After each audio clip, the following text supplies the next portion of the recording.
मैं रेकमेंड करती हूँ सेंसोडाइन रैपिड एक्शन का रोजाना बाकायदगी से इस्तेमाल। ये सिर्फ 7 सेकंड्स में तकलीफ से आराम देता है। It works. Assalamu alaikum.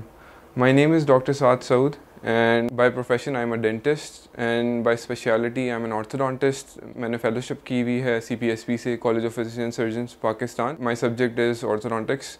So the reason for making this video is कि थोड़ा सा मैं know-how दे दूँ अपने patients को कि orthodontics होती क्या है. So basically ऑर्थोडोंटिक्स में हम लोग दांतों की अलाइनमेंट करते हैं with the help of braces. अब ब्रेसेस की कुछ टाइप्स होती हैं। Let's talk about what are the types of braces.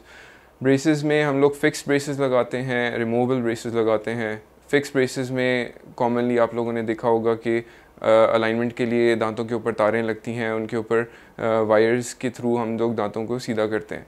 अब उसके अंदर भी हमारे पास कुछ टाइप्स होती हैं जो कि हम प्रोवाइड करते हैं। मेटालिक ब्रेसेस भी होते हैं और ट्रांसपेरेंट ब्रेसेस भी होते हैं। अब आ जाते हैं रिमूवल ब्रेसेस की तरफ। रिमूवल ब्रेसेस में ये है कि you can have this treatment done without the fixed appliances. Removal में होगा you can take them out, wear them and the teeth will be aligned. तो वो जो होता है वो अलाइनर्स के थ्रू होता है। अलाइनर्स अभी रिसेंटली डिजिटल ऑर्थोडोंटिक्स का पार्ट है, तो वो भी बहुत कॉमनली हम लोग यूज़ कर रहे होते हैं। बट यही होता है कि इन दोनों ट्रीटमेंट्स में, फिक्स्ड में और रिमूवल में, we have to choose a patient. So talking about aligners, अब ये डिजिटल ऑर्थोडोंटिक्स का पार्ट है और दे आर रिमूवेबल ट्रेस जो कि पेशेंट वेयर करता है और उससे जो है ना उनके दांत अलाइनमेंट में आ जाते हैं। इसके लिए भी आपकी पर्टिकुलर इंडिकेशन होती है। You can not give aligners for every patient. So an orthodontist would be the one who will decide कि patient requires aligners और fixed braces, ठीक है।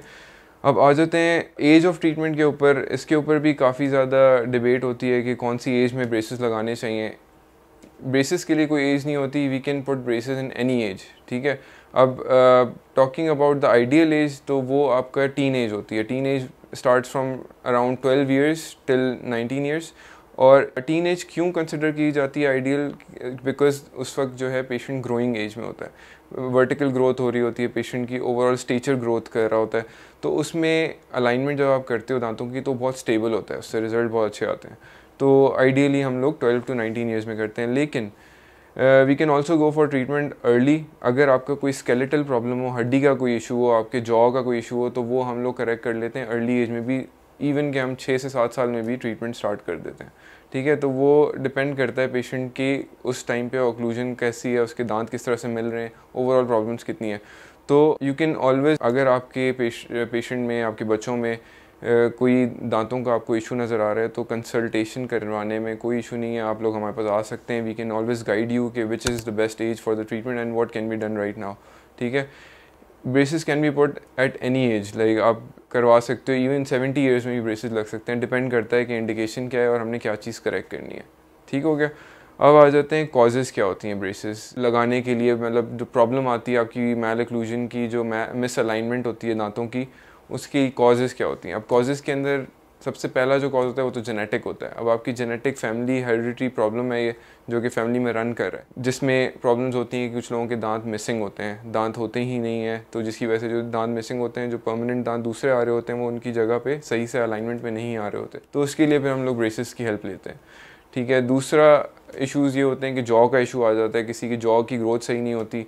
जेनेटिक में बहुत सारी वेरिएशंस होती हैं। किसी को सिंड्रोम हो जाता है। एक सिंड्रोम बहुत ज़्यादा कॉमन है, क्लेफ्ट लिप एंड पैलेट, ठीक है। तो वो बहुत ज़्यादा हम लोग ऑर्थोडोंटिक्स में ट्रीट करते हैं और उसके लिए हमारे पास जो है अप्लाइंसेस भी हम यूज़ करते हैं। तो we know how to treat a cleft lip and palate patient. तो cleft lip and palate patient में जो वो तो पूरा एक मल्टी डिसिप्लिनरी ट्रीटमेंट होता है। तो उसका पार्ट एक ऑर्थोडोंटिक्स में भी ऑर्थोडोंटिस्ट का होता है, जिसमें वी पुट अप्लाइंसेस और हम दांतों की अलाइनमेंट भी करते हैं, साथ साथ हम ग्रोथ को भी इवैल्यूएट कर रहे होते हैं, ठीक हो गया। और उसके अलावा जो प्रॉब्लम्स आती हैं वो ओरल हाइजीन की वजह से आ सकती हैं। कुछ लोगों की हैबिट्स होती हैं जिसकी वजह से आपके दांत ख़राब हो जाते हैं। थंब सकिंग की एक हैबिट बहुत कॉमन है बच्चों में।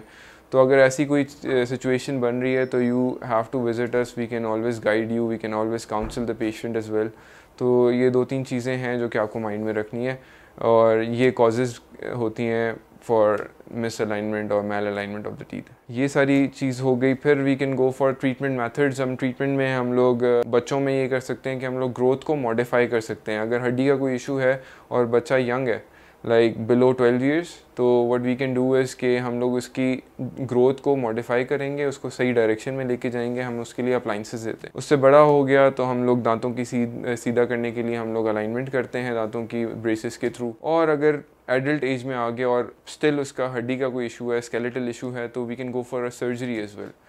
तो it's a vast field and we cover all the aspects of basically not only dental alignment बल्कि skeletal alignment भी, जिसमें हड्डी का भी इशू हम लोग देखते हैं, ओवरऑल फेशियल स्ट्रक्चर को हम लोग ट्रीट करते हैं। So that's it। बाकी अगर आप लोग जो है विजिट करेंगे तो I'll be able to explain you much better। Thank you so much for your time। Pakistan के टॉप डॉक्टर्स के साथ अपॉइंटमेंट बुक करें, वो भी पेशेंट फीडबैक देखते हुए। आज ही ओला डॉक ऐप डाउनलोड करें। ओला डॉक, डॉक्टर का अपॉइंटमेंट आसानी से।